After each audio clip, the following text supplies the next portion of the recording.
Hi, I'm glad you could join me in my study. As we turn to reflect philosophically on the doctrine of the atonement, there are several biblical motifs which any adequate doctrine of the atonement or theory of the atonement must include. The first of these, I believe, is penal substitution. Penal substitution is a central facet of the multifaceted gem that is the doctrine of the atonement.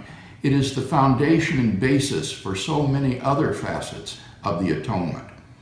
According to the doctrine of penal substitution, God afflicted Christ with the suffering that we deserved as the punishment for our sins, so that we could then be forgiven and freed from guilt and sin. Now, in considering the doctrine of penal substitution, we encounter significant issues concerning the theory of punishment within the philosophy of law.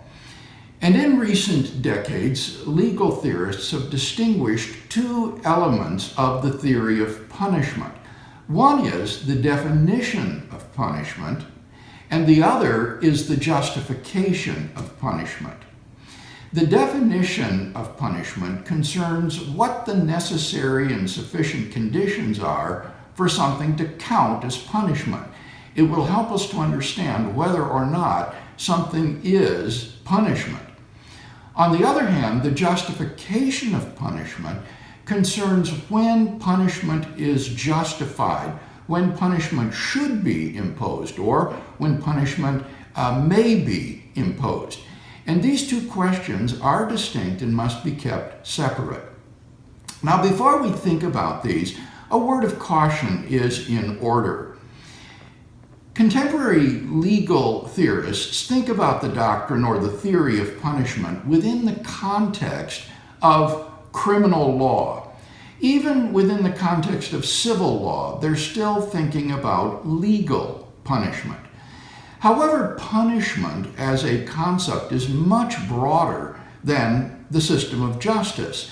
For example, punishment occurs in the family, in the schoolroom, in the workplace. Punishment is much broader a concept than legal punishment.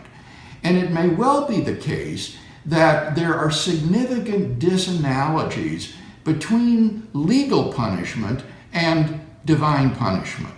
To name an obvious example, sometimes legal punishment is foregone because of the need to secure a plea bargain with an accused criminal in order to convict even more criminals of even more heinous crimes. In this case, the demands of retributive justice are simply waived in view of overriding ends. But obviously, in the case of divine justice and divine punishment, these sorts of considerations would not come into play.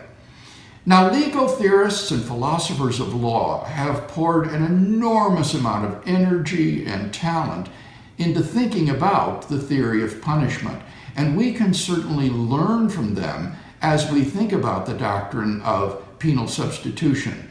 But we should also be cautious to realize that the case of divine punishment of Christ will differ in significant respects from punishment within the criminal or penalties within the civil law, and therefore we need to be alert to these disanalogies.